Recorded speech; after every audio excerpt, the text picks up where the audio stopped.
welcome to this week's Whiskey Burn, the last Whiskey Burn before Christmas. So, as I did last year, the top 3 whiskies of this year, top 3 whiskies of 2025. So, I have little history on this year for me. I have tasted more whiskies this year than any other year. It's been phenomenal. I have tried so many different whiskies. It's been fantastic. And I've opened up to around the world. I've had Australian, Indian, Taiwanese, Japanese, American, Irish, Danish, a lot. So to pick 3 out of all of these is really hard.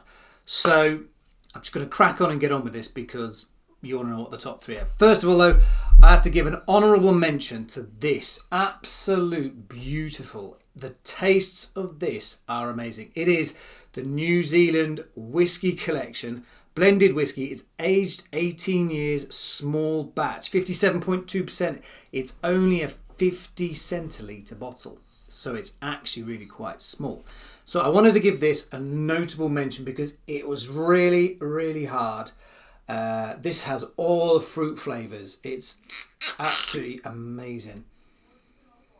It smells like something you've never had before. It really is. Small batch and it is very limited. So this 18-year-old blend, notable mention on the Whiskey Burn for the top 3 whiskies of 2025. Now, I say I've mentioned all these different whiskies I've tasted. I'm not going to lie, there are a couple of Scotch in there. So in third place, I have this absolutely gorgeous bottle. It's the Glenglassaugh Sangeng. It is 50.5%, 70 centilitre. And I tried this at the West Midlands whiskey tasting. Love the bottle, the waves on the bottle there. Absolutely beautiful. Highland, single malt. I'll just read out on the back. Inspired by the Crescent Beach at Sangeng Bay. Glenglassaugh Sangeng is matured in bourbon, sherry, benzilla casks for luscious waves of flavour. And it's absolutely beautiful. Absolutely stunner. Glenglassaugh Sangeng. I wouldn't have tried that if I hadn't have gone to a whiskey tasting. So there you have it. The Glenglassaugh Coastal Malt. Really nice. Really, really nice. In third place. Glenglassaugh Sangeng. Now, second place was tough. I mean, it was tough to narrow it down to these top 3, but with a little notable mention there. And I'm looking at them because they're just under the camera here, and I'm still debating which one is second and which one is first. So, this is number 2, the Fielden Rye Whiskey. It is very new to me. I only got this bottle not long back. We're talking probably about 2 or 3 weeks. It's very unique in the sense that let me read it, and then that way you get it exact. It says, modern fields look the same, row after row of one crop variety, grown with chemicals to create uniform grain with one flavour.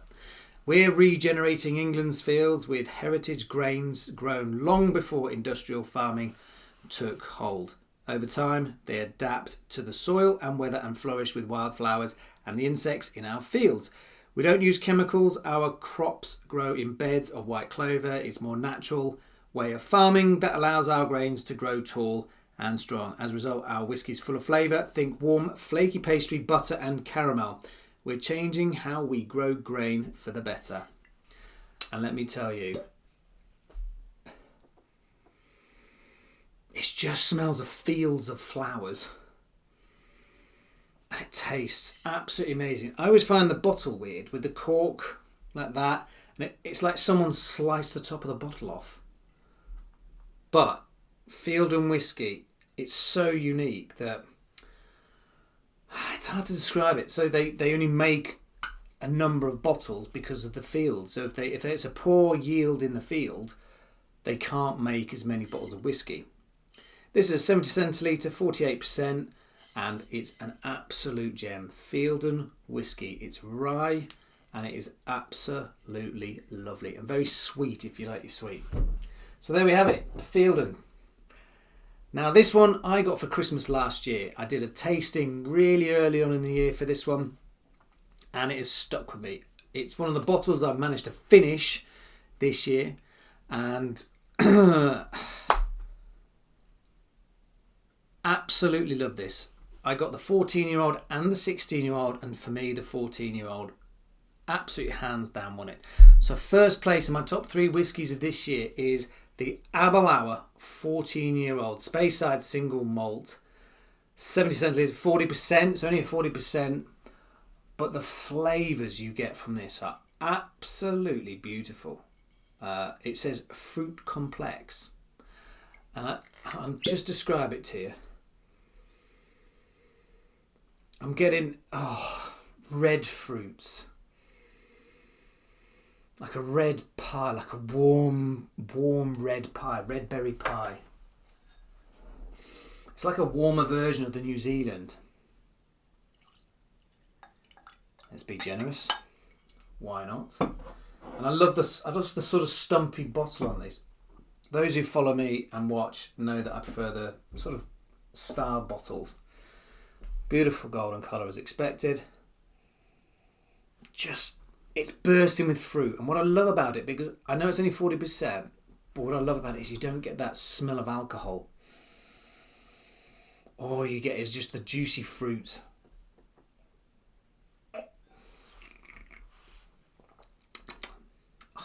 Smooth as you like.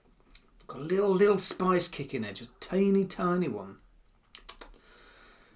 But it's like tasting a red fruit pie. It is absolutely beautiful, which is why it is my number 1 whiskey of 2025, the Aberlour 14-year-old. Absolutely gorgeous. If you've got a spare few quid, buy yourself one of these. Absolutely beautiful. It's just bursts with red fruit. Let's try a bit of ice. While that's doing that, let me just quickly talk through this. Like I said, I got this for not this bottle, but I got the same bottle for Christmas last year, and I did a tasting in January, and I was like, wow, this is amazing, absolutely amazing. And like I said earlier, throughout the year I have tried so many whiskies. It's been absolutely amazing this year for different types of whiskies and different styles, etc, etc. And this bottle still keeps coming to the top. They say cream rises to the top. Well, the Aberlour 14 keeps rising to the top for me, and absolutely stunning. Let's see what the ice does. It'll obviously cool it. It'll obviously water it a bit.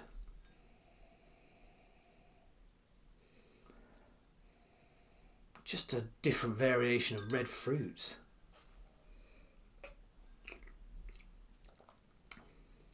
You still get that teeny little bit of spice kick and that little sort of spice the back, short finish, but you can feel it, and that is stunning. So there we go. Christmas is coming up in a few days' time. Have a fantastic Christmas. I hope you get the whiskey you want, and I hope you give the whiskey that you hope someone likes. And you know what? It's been a great year so far. There will be a whiskey burn next week, so I don't do one every week. And the one next week will be just talking about this year, discussing what I'm going to do next year, etc, etc. So, from the whiskey burn for 2025 for Christmas, have a great Christmas. Enjoy yourself. Get loads of whiskey. Get trying whiskey and enjoy yourself. That's it for this week. Happy Christmas. Enjoy your whiskey. Sláinte.